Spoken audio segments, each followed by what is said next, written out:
Hey y'all, welcome to Miss Clark's chemistry class. I have another lab for you. This lab is going to cover the law of conservation of mass. We are going to prove the law of conservation of mass in this lab. Go get something to write with. You're probably going to want a periodic table. Make sure you have some paper to write on. Let's get started. Before we get into the actual lab, there is a couple of pre-lab questions. We've got to think about what the law of conservation of mass means. For all of the pre-lab questions, we're going to use the same chemical equation. The chemical equation for the combustion of benzene, which is C6H6. So it requires 2 moles of C6H6 reacting with 15 moles of oxygen gas, and the products are 12 moles of carbon dioxide and 6 moles of water. What is the mass of 2 moles of C6H6? Y'all, that's just a mole conversion. Another mole conversion. What's the mass of 15 moles of O2? Guys, when you're finding the molar mass of oxygen, make sure it's the mass for O2. Okay, third question. What is the total combined mass of carbon dioxide and water that would be produced from 2 moles of C6H6 and 15 moles of O2? What is the total combined mass of the products? Different way of asking that.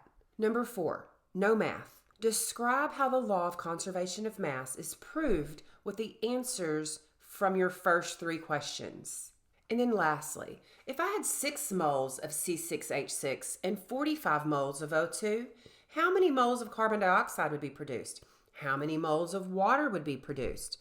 Y'all, I'm going to start you on this problem to help you out.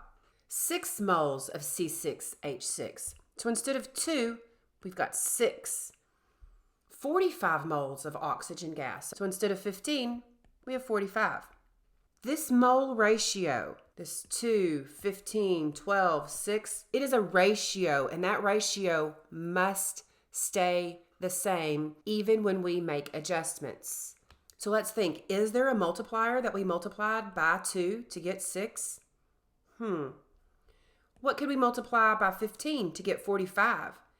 Is it the same multiplier? It should be. So you are just going to figure out how many products using that same multiplier. Hope that helps.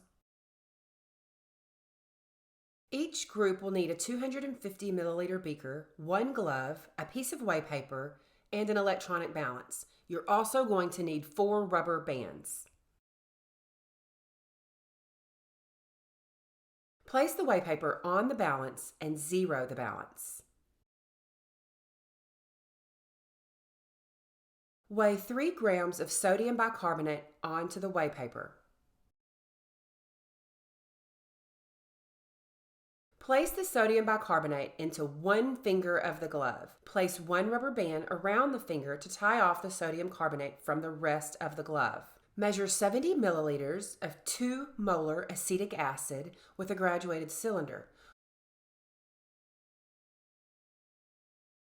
Pour the acetic acid into the beaker. This 2 molar is just talking about how concentrated the acid is.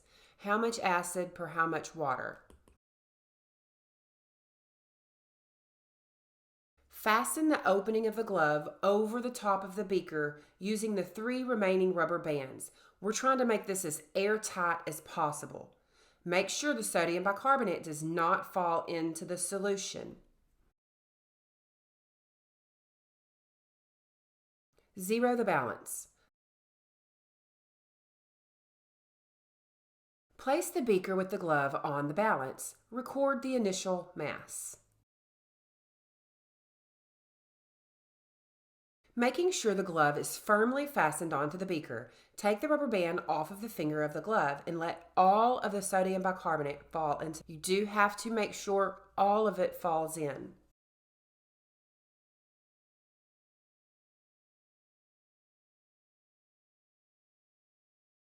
Zero the balance. When the reaction is complete, that means all the bubbles have stopped bubbling, place the beaker with the glove and the rubber bands that was removed from the finger on the balance and record the final mass. PostLab. You know there's not a lab without a PostLab. Does your data confirm the law of conservation of mass? Please explain using your data. Use numbers in your explanation. Y'all, it took scientists a long time to come up with the law of conservation of mass because the errors made were so often and the scientists did not have good equipment. I want you to list 3 errors that might have kept you or other chemistry students from obtaining data in which the initial and the final numbers were exactly the same. Congratulations, you made it to the end of the lab. Until next time, bye y'all.